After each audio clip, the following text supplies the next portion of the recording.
Hey, welcome back to A Faster Me. This is CBR number 5. This is the Open Cat 4-5 race. So, yeah, things have been going kind of well. And finally got a couple weeks of riding in. And on Tuesday, I injured myself. So, just doing some sprint work and the chain snapped off. End up slamming my right leg into the bar end and the top tube. Couldn't walk basically later that night, and I've been off the bike a little bit. So unfortunately, I didn't get to register because I didn't think I'd be able to race. And when I got here this morning, I basically just registered for one, the 4 or 5 race. One, because I didn't bring cash. Two, the 4 o'clock race is at 7:30, and I just thought, let the weather warm up a little bit, give me a chance to warm up my legs. So anyway, riding kind of wounded, but I was feeling pretty good, and as you can see, we got a hot start. See the young man there, like basically got to put in a full sprint to try to attach back onto a wheel. We had a pretty good pace going right here from the beginning. Honestly, I felt good within the race, other than my leg just feels like it's swollen, super tight, so I can't exactly straighten it all the way, and I can't bend it all the way just because it's a little swollen. But it's a little swollen, a little weak, but whatever. I'm out here, so just do what you can and race your bike. So yeah, I was feeling pretty good. The pace wasn't that bad. I mean, and when I say bad, I don't mean it wasn't that hot. We averaged 26 miles per hour or 26.1, but honestly, it felt slower than the 26, and maybe because half of it's uphill, half the course is uphill, half the course is downhill. So when we cross the finish line right now, you can see this is kind of like a false flat. It's like almost 2%, but it looks flat, feels fairly flat when you're out there. But after we cross the finish line here, for those of you that are not familiar with the course, this is just a 4-corner grid, as you can see in the top left corner. You cross the finish line here, and then it's a pretty steep downhill. So usually we're going to get to pretty high speed. This is definitely the highest, the highest speed section of the course. I think later we'll get to 35 miles per hour or something on this downhill. But it gets pretty steep right here at the second part of this, maybe 3% or something. But yeah, you can carry some pretty good speed here. The roads are wide, so you have like multiple turn lines here. So you can just carry a lot of speed, just break it into this turn and keep your momentum up. Unfortunately, sometimes people like to slow down going into it. We did a pretty good job there. But yeah, overall, you can keep a lot of speed there. Here, there's an incredible headwind. When we head after turn 2, it's a headwind all the way up here with a slight uphill, like a little hump in the middle. And basically, after turn 2, not only is there a headwind, it's pretty much uphill the rest of the way. So it's kind of like, I don't know, maybe like a third of the lap is downhill. The rest of the lap is at least slightly uphill. So as you can see here, it's going to get steep for a second. And I don't mean really steep, but it's going to get, again, 3%, maybe 4%. I don't know. And then you turn again after turn 4 and head back up towards like the false flat. I said 3%. So far, I've only seen 2. So yeah, it's not even that steep, to be honest with you. But it taxes your legs a little bit after you do so many laps. So anyway, there's a couple of attacks in this race. I think there was one early where a couple people get off the front, and we're going to kind of try to run that down. And then there's a couple of attacks like later in the race, and I touched on this earlier this year and the last couple of weeks, that I think racing, even in the lower categories that we're in here, is getting a little better. There's just a little more. People are definitely fit. There's a lot of strong people in here. When you hear people's power numbers and just see the efforts they put in, yeah, everybody definitely is more fit and in better shape. But I think the tactics, again, is what I'm probably a little bit more impressed with sometimes. And then, of course, the handling, bike handling, and some of the decision making, not too impressed with that. And this race is kind of no different. I mean, it's not too bad or anything. It's not wild or anything like that, but the last couple laps, of course, get a little hot, get sketchy, and I think sometimes people either aren't aware or they just, kind of make some decisions that they don't need to make or whatever. I will say this though, as far as I know, and I watched all the races, I think this is the only race that I've ever been to where no one crashed the entire day, if I'm not mistaken. I don't remember a single crash. I don't remember the crash truck going out on the course, and I don't ever remember seeing anyone or hearing anyone crash throughout the entire day through all of the races, which, I believe that's a first. I don't. Every time I've been to a race, somebody's crashed, and no one's crashed in these races all day today. So, kudos to that safe event, and everybody just staying upright. So anyway, here I see some momentum going on the right side. I try to switch over, use some, take advantage of other people's energy and kind of move up. There's so many bikes coming though, I wasn't really wanting to jump in blindly, and the turn was coming up, so I definitely didn't want to get stuck too far inside. So I just told the Velo Sport rider to stay. If you're familiar with like riding on the track, that just means kind of like hold your line, just stay there. Don't do anything one way or another. And, luckily he just stayed and gave me some room to turn in there. If not, I was kind of like dive bombing him right there. So, yeah, that's one of the reasons why when you try to move up, you got to be careful of like, yeah, people want to move up, but I don't want to be stuck, too far against the curb there and then try to make a 90-degree turn at the end of it. So again, we kind of chilled here a little bit now. Because here, like, we're only going 24. We should really be a lot faster, probably like a good 3 miles per hour faster through here. We should probably always get close to 30 or hit 30 coming down this downhill. It doesn't even take effort, really. It just takes a little acceleration, and then you can just coast, and you'll usually hit 30. But for whatever reason, we were kind of chilling at the beginning there and scrubbed a lot of speed.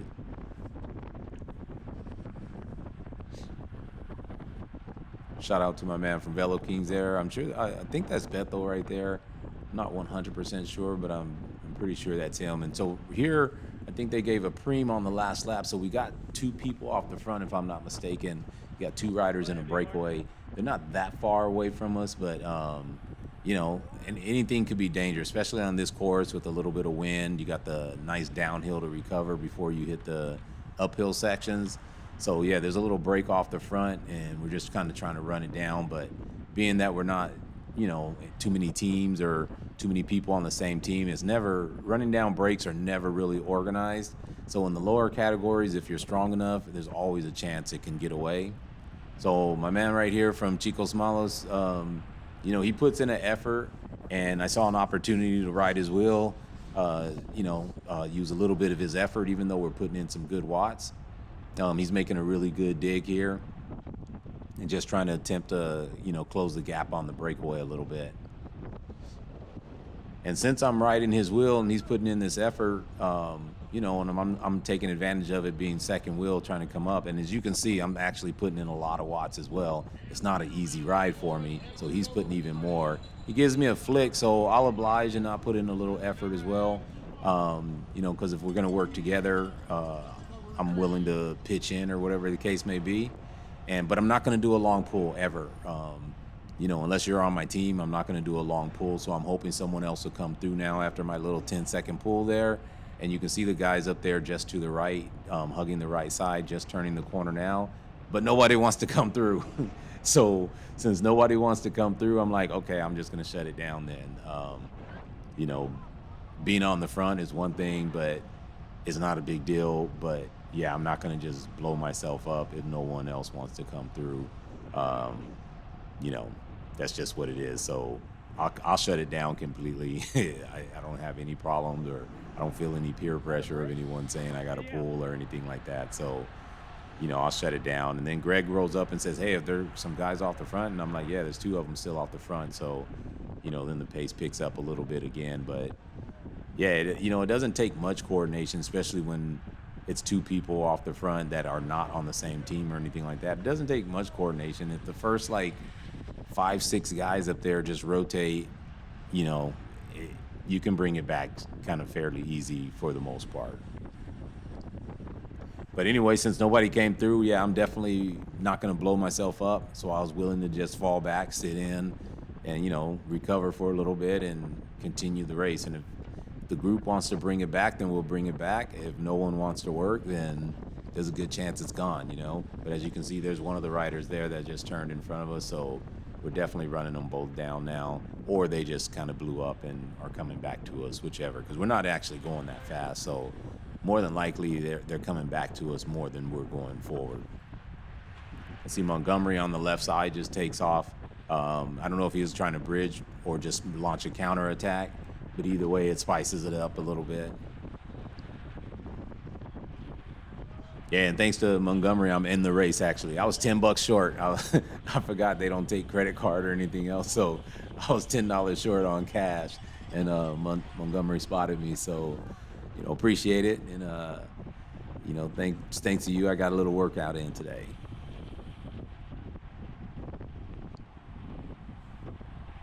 As you can see here, we got pretty good speed going here.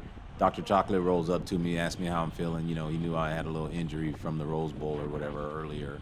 So, I was feeling pretty good. Like I said, my legs tight and all that kind of stuff. But, fitness-wise, I was feeling pretty good. It's just not at 100%. I was probably, like 80% in this race or something, 85%.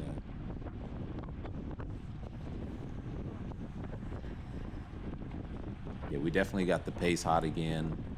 Close to 30 miles per hour going up into this headwind here with the little kicker. So yeah, whoever's on the front, they're definitely, putting in a pretty decent effort. This is pretty much the worst turn on the course right here, turn 3. Just, it bottles up pretty good and has a bump right there, and then it has a pothole that's been filled in with some dirt. So yeah, it's pretty, I wouldn't say it's sketchy. It's not really like that unstable or anything like that, but it's just not a real confidence inspiring turn. And then often we're hugging it to the right side when we shouldn't be. We should be a little bit further left or at least middle of the road just to get a better angle at it. And, we always kind of slow down, bottleneck there.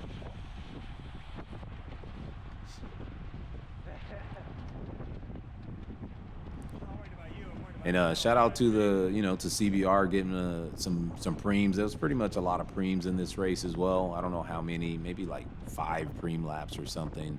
So that just keeps it spicy. And then right here, I see Pascal go up the side here, so I kind of jump on him, try to get a free ride up there. We're both putting in a little bit of effort, but it's always a little better to use someone else's energy if you can to try to move up. Here I'm going to move up a little bit, but I didn't really want to, same thing, going into the fastest corner here. I didn't want to be too far inside. Like I said, there's a lot of different line choices here, and as you can see, we're about 4 wide. So I definitely didn't want to get into a sketchy situation. So I just backed off here. We're still early in the race. It's only at the midway point. So there's no need for me to be hugging that right side a little too tight, especially at the higher speed. Even though I don't have a problem making that turn, the higher the speeds are, the more your mistakes are magnified. So all it takes is just you or one person making a little mistake going in too tight right there, and that's going to just cause a big pile up. So I just decided to back off and, fall in line. That's Mark right there to my right. I know this turn is coming up and it's really tight, so I just told him, hey, stay tight, when we take the right here. But when we take the right, there's somebody on my left turning in, and then someone tried to dive underneath Mark right there, and I heard that person scrape the curb. Like maybe their peg or something scraped the curb, and basically they would have just taken all of us out. There, as you can see, there wasn't a lot of room for another rider inside of me, and Mark was right there, and someone else tried to slide inside of him. So obviously they didn't watch the the dive bombing 101 film that I made last week or a couple of days ago, because yeah, that was definitely a dive bomb there from someone that neither one of us can actually see. Mark just saw his wheel, and then I can hear the guy scraping on the curb. So again, the pace is really hot right now because we're going uphill, and usually we're at like 25. We were just at 27 a second ago. I was gonna follow that move up the right side, but since the guy went into a full sprint, yeah, it wasn't worth the energy for me. So I just kind of tucked back in, and you know, I'll move up at a different time.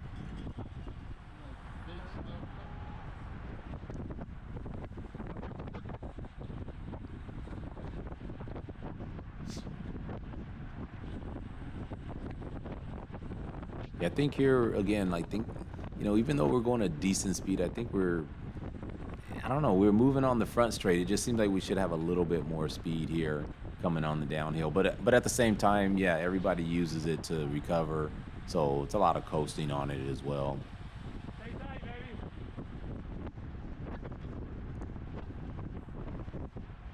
There's both Montgomery and Greg there from Go Fast. Montgomery had started that acceleration on the last lap, if you remember, going up the front straight.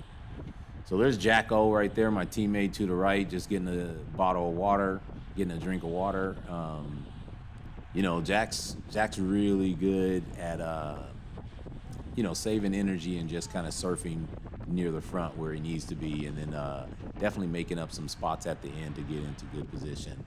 I try to hug his wheel these last couple weeks, but my fitness is down, and I've just been having a lot of inconsistencies with injuries and some health issues. But this race, you'll see, I stick with him a little bit better here, here and there, and you get a chance to see at the end, like, the urgency in which he moves up when it's time to. So, I kind of have a little internal clock ticking for me, and I look down at my Wahoo every once in a while, mainly just to see the time. I want to see how much time is that we've been racing, so I can kind of estimate or guesstimate how much time is left in the race. Yeah, it's great if you can see the lap counter over there, but depending on what's going on, I don't always glance at the lap counter. But I know when we have, a course like this, when we're doing, almost 2 minutes a lap, I think we're doing like a minute 50 something a lap. I know once it gets to 10 minutes, we basically have 5 laps. And from that point on, I really don't want to go backwards. So that was one of the situations where you saw Jack just accelerated around the outside to kind of move up a couple spots. And I was a little slow, but I followed his wheel around the edge. And then, of course, Big Orange kind of throws it off a little bit because they bring a train up the left side, and we basically just lost the 5 spots that we gained going around the outside. When we went around the outside there. It's still a little bit early, and unfortunately, someone got off the front. Actually, it was Pascal that got off the front that I had followed up a little bit earlier. He went for a preem, and I think he got the preem, but then he kept going. So the rider that sprinted with him kind of sat up, and he just saw it as an opportunity to keep going. So basically, with 6 to go, he was off the front, and we kind of didn't even realize it. I think the peloton didn't even realize someone's off the front. So now with with like whatever we have now, 4 laps to go or whatever, we finally realized, like, hey, he's off the front. There's a rider off the front. So then we start trying to organize again, or not really organize, but just pick up the pace and try to bring it back. Here I'm just kind of moving up the outside, going on the uphill here, just trying to, again, get to the front. Don't want to go backwards. So there's Jack again. I do not follow him here, though, only because I didn't want to put in like a hard effort going that far around the outside here, leading right up to the uphill. So I thought I'd just, sit in a little bit better here instead of use 400 or 500 watts to get up the hill here, especially when the downhill comes. And I'm not too far back now anyway, but when the downhill comes, I'll definitely have a chance to move up if I want to. See Jack and the guy in white there kind of fighting for that wheel there. Sometimes fighting for a wheel is great. We all have to do it sometimes, but I think for me, I just use position as much as I can. Get your handlebars in front and all that, and you kind of have position over the other rider. I think sometimes people fight too much side by side. You know what I mean? That is just not a good. It's not a good thing to do. Like, you got to have, somebody has to have an advantage, and when the person has the advantage, the person at the disadvantage should be smart enough to back off and be like, hey, you got to protect your front wheel. So if that person has his bars and stuff in front of you, that's really not your wheel anymore. You gave it up. Big orange rider right there drifted a little bit wide on me, so I lost the wheel a little bit there. But like I said, these roads are wide and that's a fast turn, so it's good to have room and not have it so narrow. But then he shoots to the inside, so I'm back on Jack's wheel again here.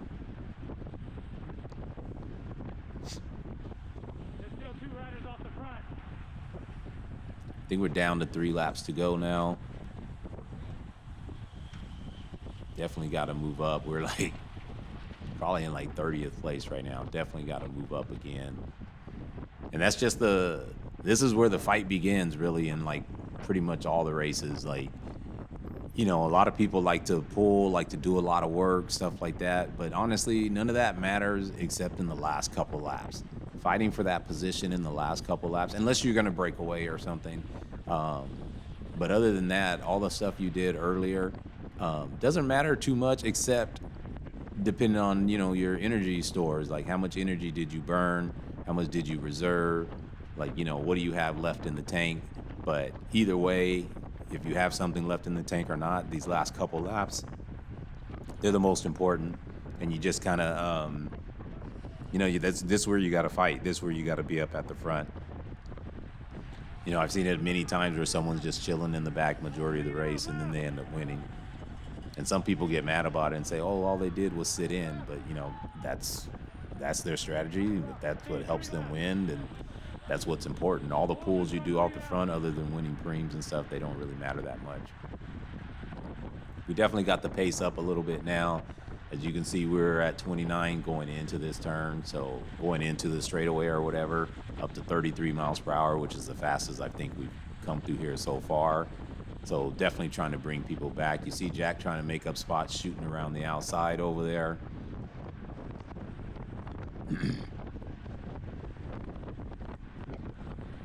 I'm a little bit more patient, but I think I'm going to still do a pretty good job here of just, making up a couple spots, getting back up, kind of like a little closer to where I need to be. It's unfortunate.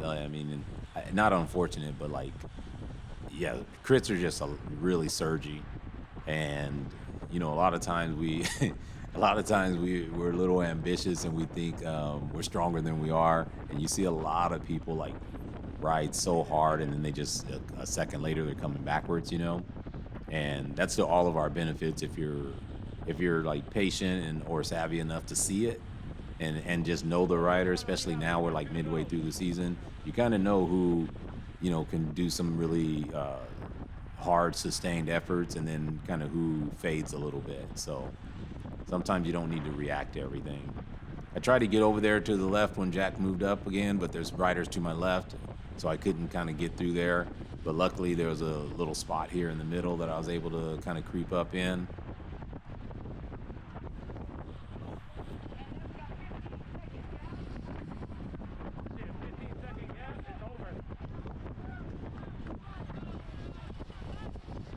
So here I believe we should be going,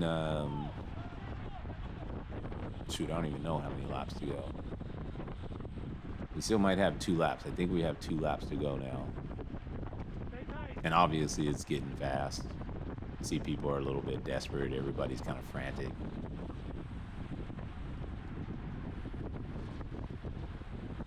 It's kind of thing here too, because this turn is like, it's fast, but it can get really dangerous just because it's so wide. There's so many like line choices you can make.